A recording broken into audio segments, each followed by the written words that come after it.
Bom, gente, então hoje eu estou aqui no meu segundo episódio do webinar Daniela Entrevista e hoje eu vou entrevistar a Tatiana Bellinassi, que vou até ler aqui para não falar nada errado, que é a Mortgage Loan Originator da Lighthouse Mortgage. A Lighthouse Mortgage é uma empresa afiliada do La Rosa Realty, que é a imobiliária que eu trabalho, e o escritório da Tatiana fica inclusive no meu prédio. Então é bem fácil, né, Tati, de encontrá-la lá, fazer reuniões. E hoje eu trouxe a Tati aqui, então, para esclarecer para a gente várias dúvidas, as principais dúvidas, as primeiras dúvidas relacionadas ao financiamento de um imóvel aqui nos Estados Unidos. A Tatiana já está há mais de 10 anos nesse mercado de gerar financiamentos, então ela tem bastante experiência. E eu vou fazer algumas perguntas, então, para ela. Tati, tudo bem?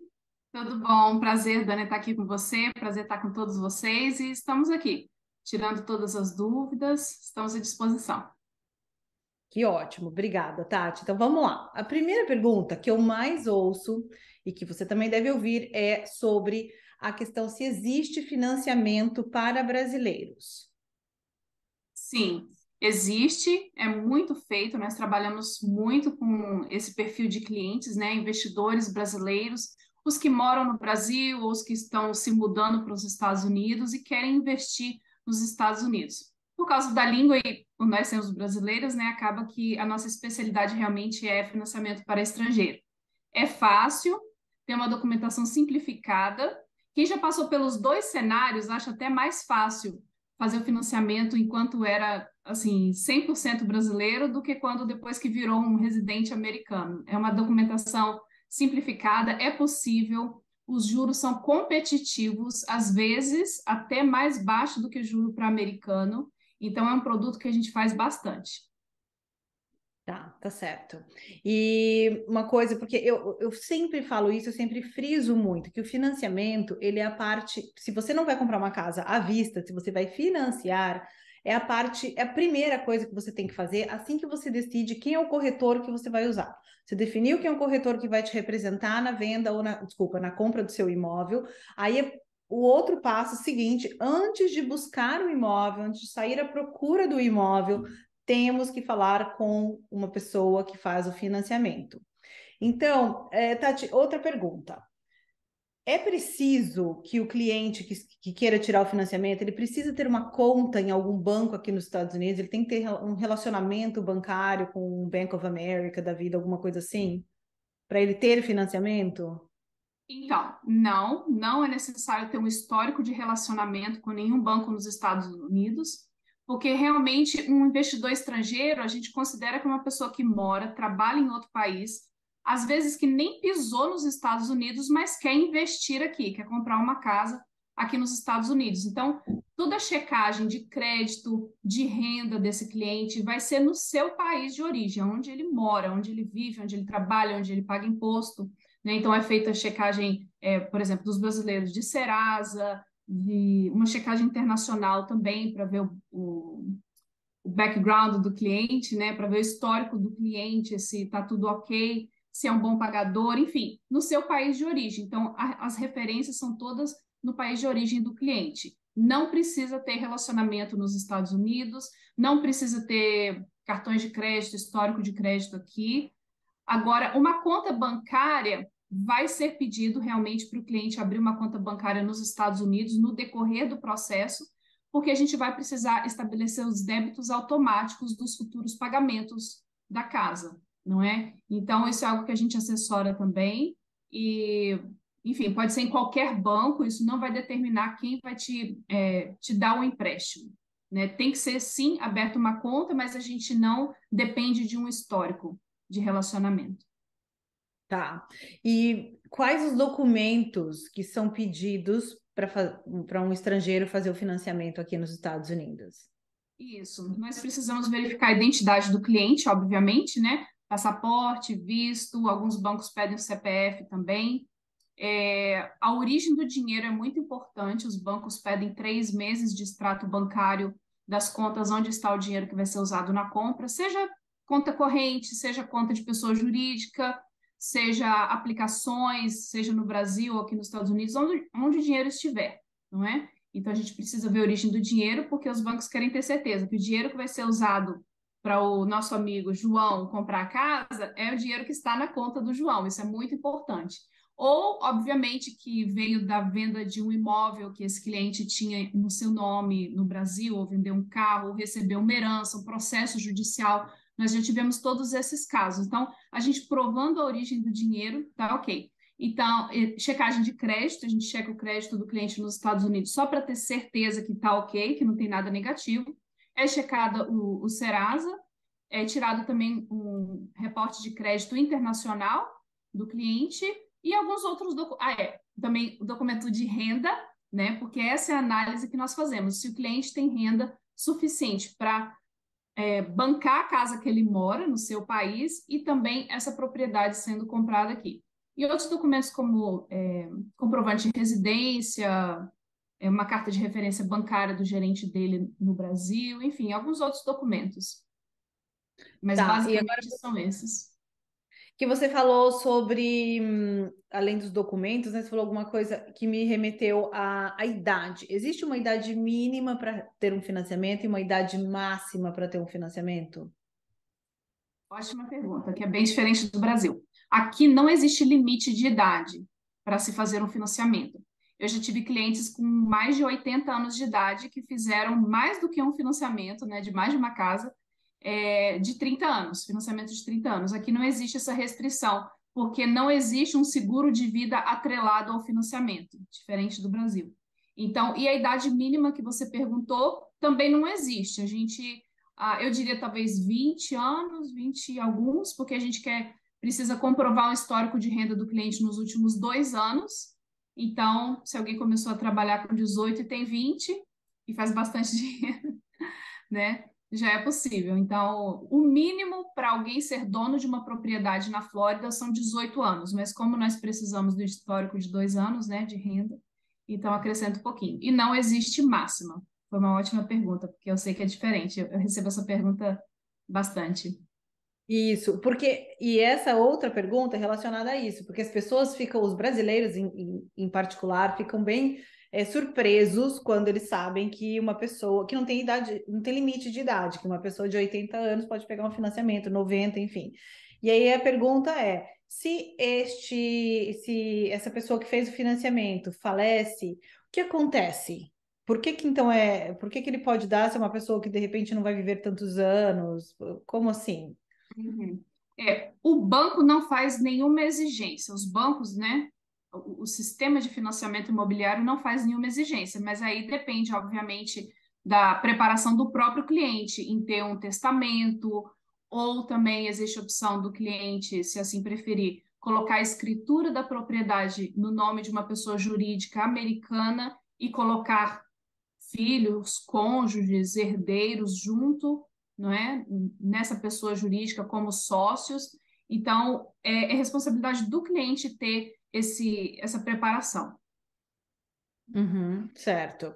E porque você está falando também de empresa, e essa é uma outra questão que muitos clientes aqui, por questões sucessórias, por questões de redução no valor de Tributárias. tributárias e tudo, eles compram um imóvel dentro, embaixo, né, com o título de uma empresa. Então, como que funciona o financiamento para uma pessoa que vai comprar uma casa e vai usar uma empresa como o dono do imóvel? Isso. Os bancos permitem que a escritura da propriedade fique em nome de uma pessoa jurídica. Não que o financiamento vai ser pela pessoa jurídica, eu recebo bastante essa pergunta, né? Mas eu acabei de abrir uma pessoa jurídica, como que o banco vai aprovar? Não, a aprovação é sempre da pessoa física. A gente checa o crédito da pessoa física, né, dos donos dessa pessoa jurídica aberta nos Estados Unidos. A gente, como eu falei, checa a renda, checa o crédito, pega as identidades, vê a origem do dinheiro. Agora, a escritura fica no nome dessa pessoa jurídica. É bem comum e, por experiência, a maioria dos contadores acaba aconselhando os clientes a colocar a escritura no nome de uma pessoa jurídica, por vários fatores, né? Eu não sei dizer exatamente qual é a economia, né? Isso depende também dos fatores da situação do cliente no Brasil, como vai trazer o dinheiro, enfim. mas estatisticamente a maioria dos clientes são aconselhados pelos seus contadores a ter a escritura da propriedade em nome de pessoa jurídica. Parece que Certo. facilita também na hora da venda, né? É, exatamente. Isso aí eu vou falar até, na verdade, não, já falei, essa entrevista foi passada ontem, né? Não vai passar amanhã. Com a Carol, e ela explicou exatamente como que funciona essa parte de lucro imobiliário, dos benefícios que existem de você ter uma casa, né? Se você é um estrangeiro, isso é para estrangeiro, tá, gente? Quem é residente, a estratégia é outra, de colocar sob o nome de uma empresa. Quando você vai usar uma empresa para tirar o financiamento, é importante, Tatiana, que antes de iniciar o processo de financiamento, essa empresa já esteja aberta, ou pode-se tirar tirar o IT number ou abrir a empresa durante o processo de financiamento? Não fica muito apertado o prazo? O que que você aconselha? O prazo fica apertado, porque o processo de financiamento, do momento que o cliente assina um contrato até o closing, esse processo ele é rápido, né? Geralmente 40 dias nós conseguimos concluir tudo, né? Dependendo do prazo que o governo do estado da Flórida esteja demorando para registrar as companhias, às vezes é interessante sim o cliente dar entrada na abertura dessa pessoa jurídica antes até de começar a procurar propriedades. Certo, Mas então. assim, se não e gostou de uma casa, gostou muito, quer colocar um contrato, geralmente dá tempo. Tá, não, eu sei, eu até fiz essa pergunta porque eu aconselho muito, faz parte desta etapa de preparação que eu educo os meus clientes, né? Quando eles começam a ver o imóvel, quero comprar, eu já falo, então tá bom, então agora você já vai conversar também com o contador para abrir a empresa, porque eu acho que fazer isso tudo com antecedência, esse planejamento prévio facilita muito a vida depois que, né, que você entra no financiamento, ao invés de você fazer tudo junto, ter que correr com tudo ao mesmo tempo, né, e torcer para que o número saia dentro do prazo do financiamento, para não ter que atrasar a data de escritura, de transferência de escritura, né, porque o banco certamente que precisa, a maioria dos bancos não faz o closing se não tiver o IT number, correto? O ITIN do cliente não, mas o Tax ID da companhia sim nós precisamos. O Uhum. ITIN do cliente pode ser tirado depois, não é um requisito para a compra da casa, mas o CNPJ, né, o equivalente ao CNPJ, sim Beleza. precisa ser tirado antes da conclusão da compra da casa. Tá. E agora me fala sobre visto. Vamos supor que o brasileiro não tenha visto ainda, ele vai aplicar para o visto ainda, ou não tem planos de aplicar. Ele pode obter um financiamento sem ter esse visto? Sim, nós temos alguns bancos que eu trabalho com vários bancos, né? Eu não trabalho dentro de um banco, eu trabalho com vários bancos diferentes. Então, se é esse o cenário do cliente, que ele não tem um visto nem de turista, ou está com o visto expirado, enfim, nós temos opções de bancos que não pedem que o cliente tenha um visto. Uhum. Então, é Tá. possível sim. E agora que você falou também, né, sobre você trabalhar com vários bancos, eu acho que esse é um assunto que tem muito a ver com a nossa conversa, para também que as pessoas entendam como que é isso. No Brasil é muito comum você ir no seu banco, né, e pegar um financiamento com o banco, e nem tão comum você ter um loan originator, um mortgage loan originator. Então, você quer explicar essa diferença? O que é diferente entre um financiamento de um banco e um mortgage broker? Claro, claro. É, algumas pessoas comparam o nosso serviço a um serviço de despachante, mas não é tão simples assim, né? Por exemplo, eu sou uma Mortgage Loan Originator licenciada pelo estado da Flórida. A gente faz vários cursos, né? De forma anual, provas, assim como corretores também, né? Então, nós somos profissionais licenciados. Vou até dar aqui minha licença, número 1527379. Como você já mencionou, né? Eu trabalho com financiamentos há mais de 10 anos já no estado da Flórida, financiamos para várias cidades. E o nosso trabalho é conversar com o cliente, coletar as informações do cliente, entender o cenário do cliente e da propriedade e buscar o banco que faz esse tipo de produto, que tem esse tipo de produto, faz esse tipo de financiamento, e também o banco que está no momento oferecendo o melhor juro para o cliente. Por exemplo, nós trabalhamos com vários bancos para financiamento de estrangeiro. Então, dependendo do perfil do cliente e da propriedade, a gente busca o banco que está oferecendo o melhor. Por exemplo, tem clientes que querem comprar uma propriedade pequena, outros querem uma propriedade maior. Por exemplo, hoje tem bancos que financiam a partir de US$ 150.000. Então, a propriedade tem que ser 200 e pouco, menos a entrada, financiamento de 150. Já tem outros bancos que só financiam a partir de US$ 300.000. Então, são para propriedades aí de 400, US$ 500.000. E, às vezes, o cliente não tem comprovação de renda. Ou, enfim, por algum motivo. Eu acabei de fechar uma companhia, estou abrindo outra num ramo diferente, nada contra, né? Mas o que foge às vezes daquele padrão quadradinho que os bancos querem ver, porque os bancos querem ver aquela constância, que o cliente está no mesmo emprego há 2 anos, ou que é empresário, dono da mesma companhia há 2 anos. E a gente sabe que nem sempre isso está acontecendo, né? Às vezes, como eu comentei, às vezes um cliente acabou de vender uma companhia e está abrindo outra, né? Num ramo diferente, enfim. Se foge daquelas regras, daquele quadradinho que os bancos gostam, enfim, e não tem como comprovar a renda, a gente também trabalha com bancos que não pedem comprovação de renda do cliente. Aí, como que vai ser aprovado esse financiamento? Os bancos vão pedir, junto com a avaliação de mercado, um estimado de quanto que é o aluguel daquela propriedade naquela região e vai ver se o aluguel é suficiente para pagar as prestações mensais da casa.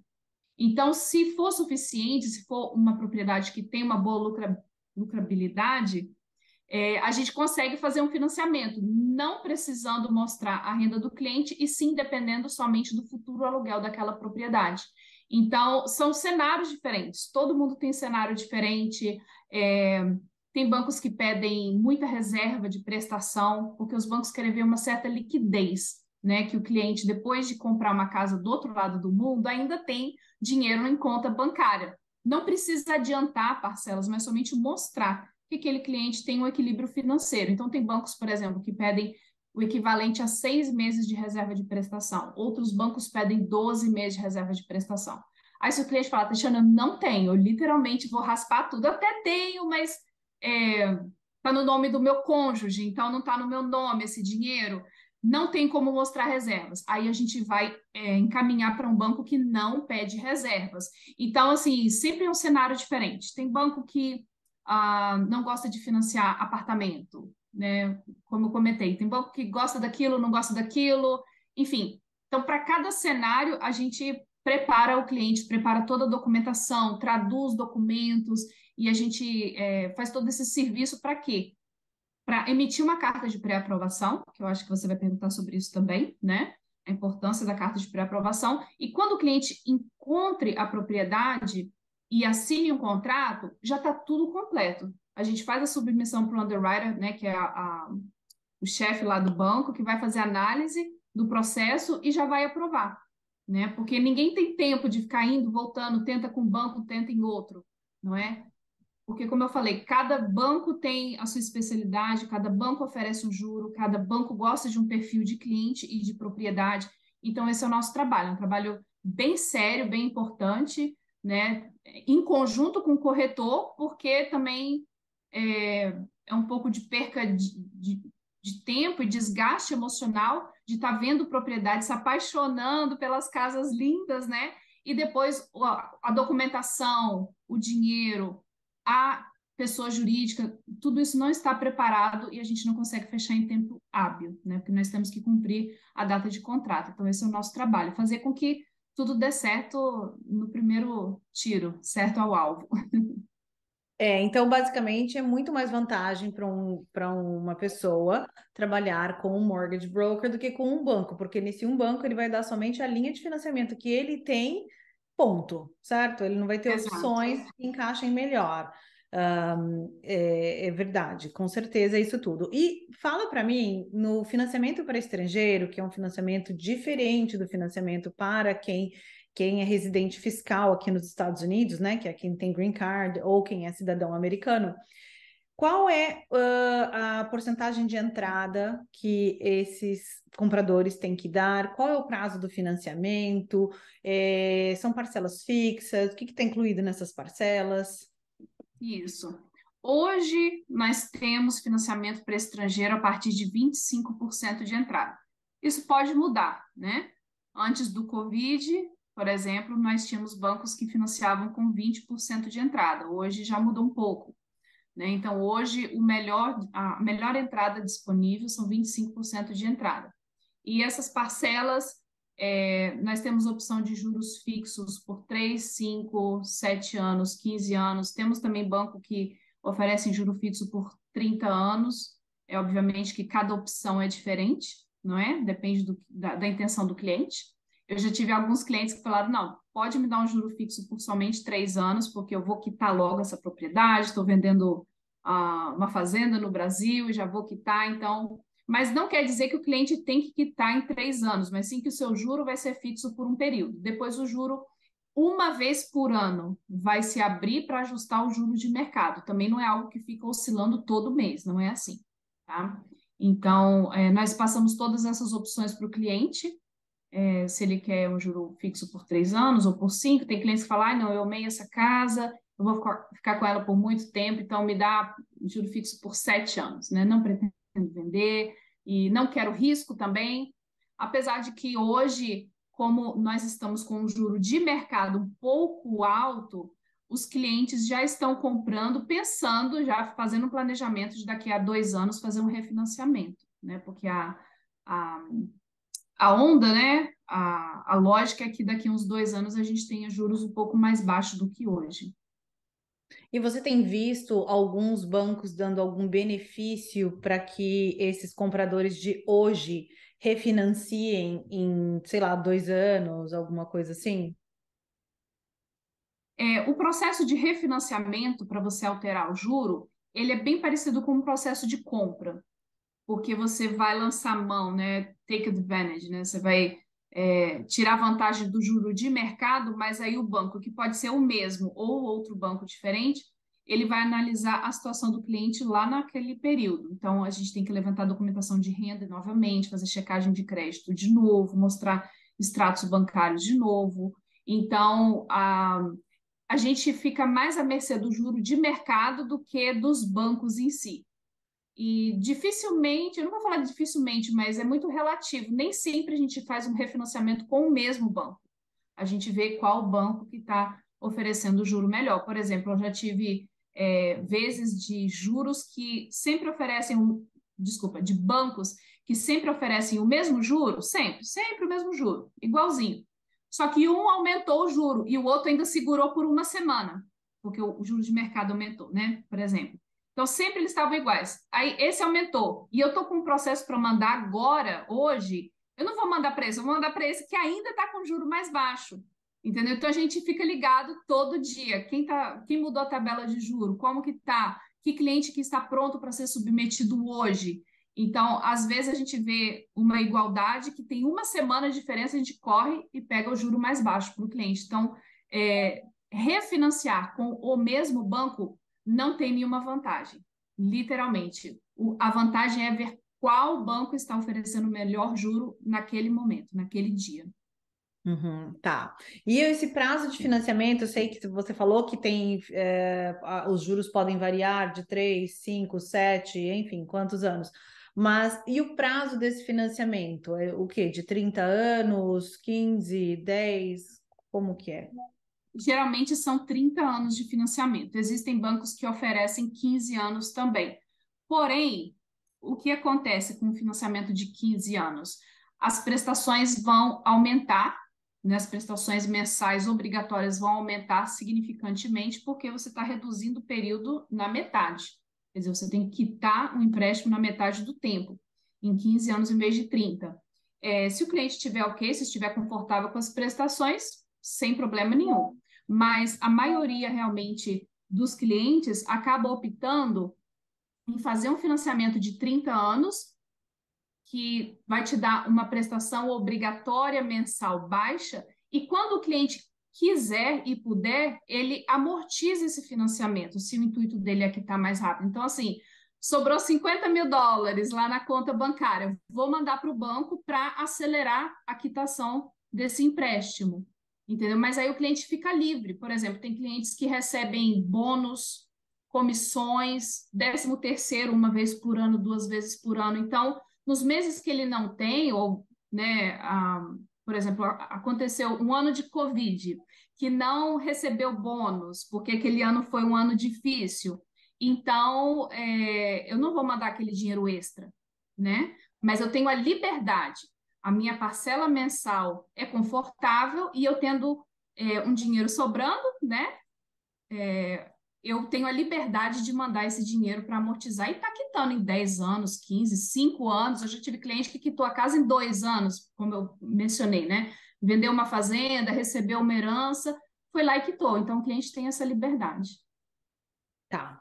E quanto tempo que demora para sair esse financiamento para estrangeiros, geralmente? A partir do momento que a gente tem a oferta assinada, né? Que o comprador faz a oferta, o comprador aceita, que eles assinam o contrato. Quanto tempo leva para esse financiamento sair? Isso.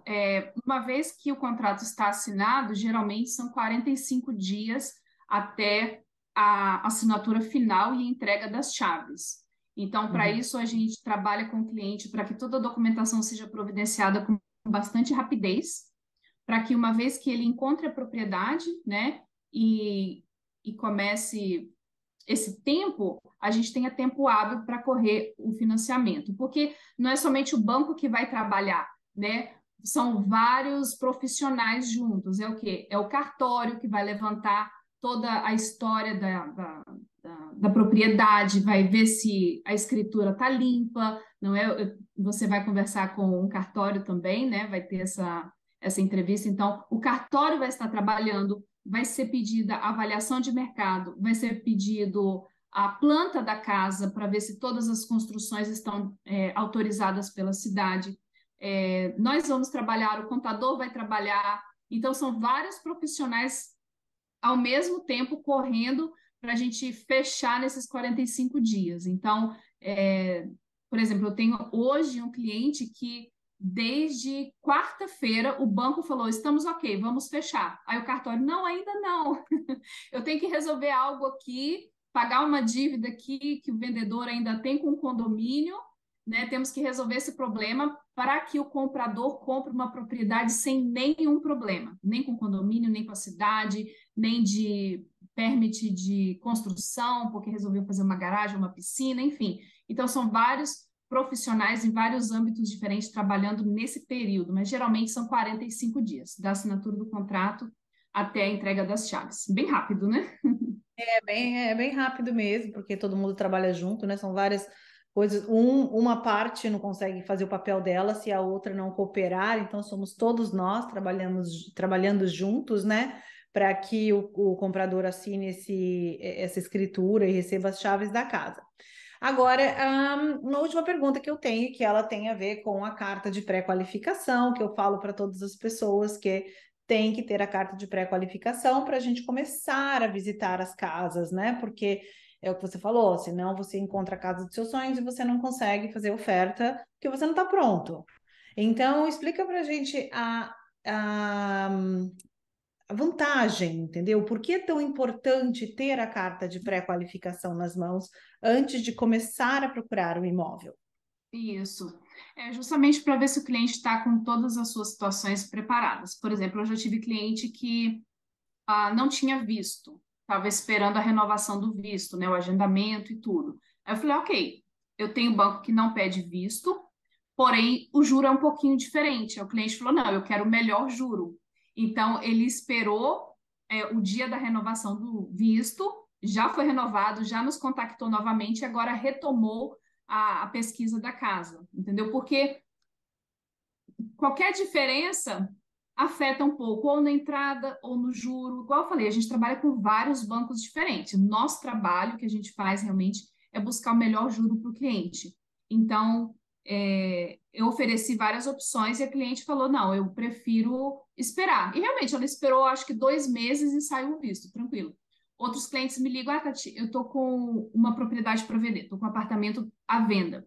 Ok, eu pergunto, já está com dinheiro na conta? Não, mas vai entrar. Ok, vai entrar quando? Já posso assinar contrato? Não, ainda não assino um contrato de compra.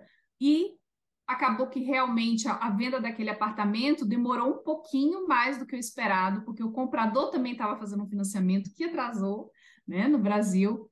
Então, demorou um pouquinho mais do que o esperado. Então, a gente falou: olha, recomendamos você terminar de vender a sua propriedade, o dinheiro entrar na tua conta bancária no Brasil, aí você vai estar pronto para entrar num contrato aqui nos Estados Unidos.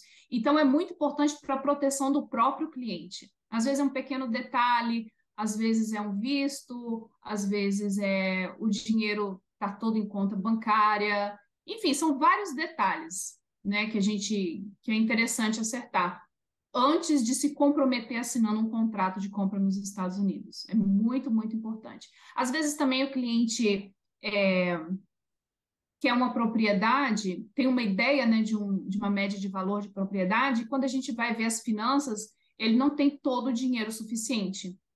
Então a gente faz o cálculo, olha, mediante o dinheiro que você tem, o dinheiro que você quer e pode gastar, ou de acordo com a sua renda, você não qualifica talvez para uma casa de 600, mas dá para uma de 500.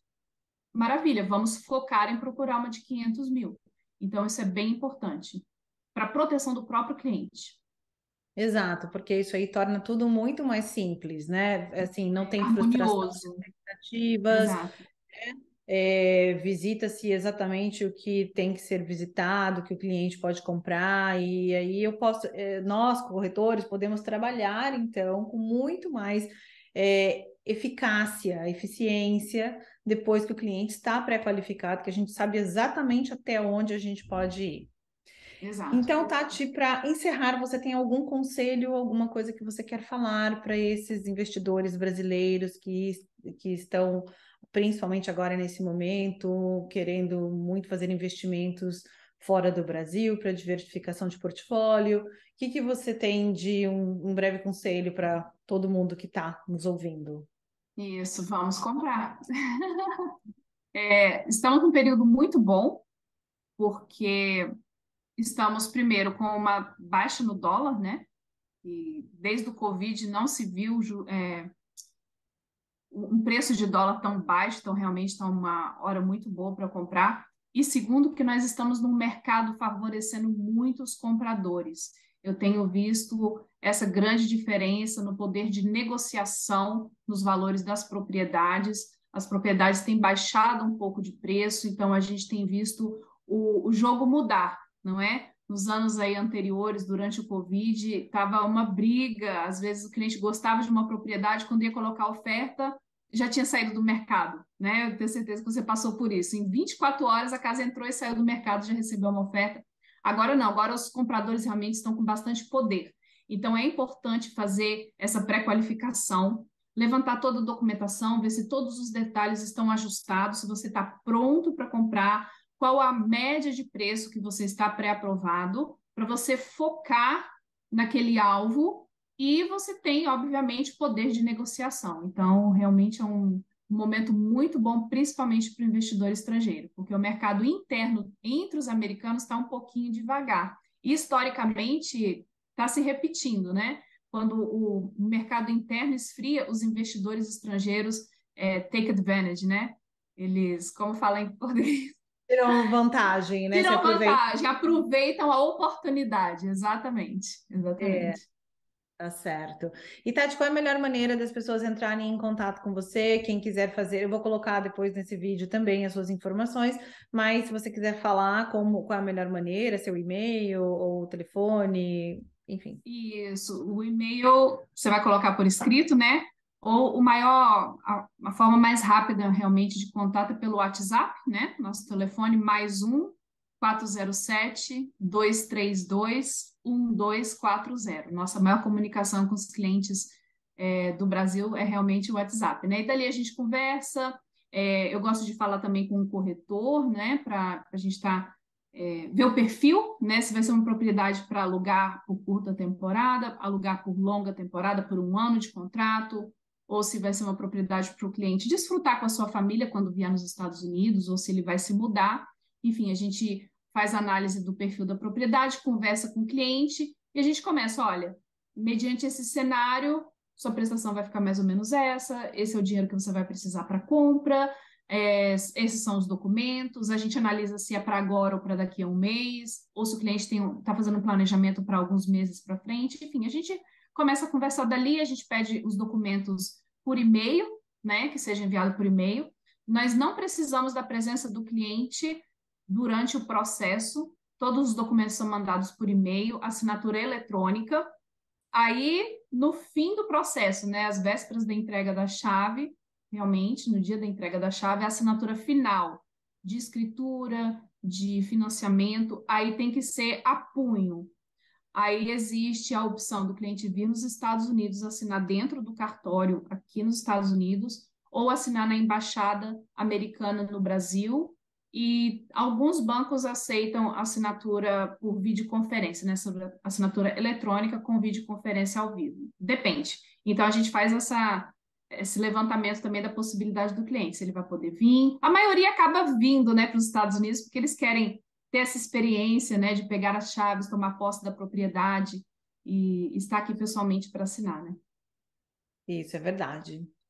Então tá bom, Tati, muito obrigada. Boa noite. Eu que Eu agradeço agradeço. muito a sua presença. Obrigada. Um beijo. Beijo, tchau. Tchau.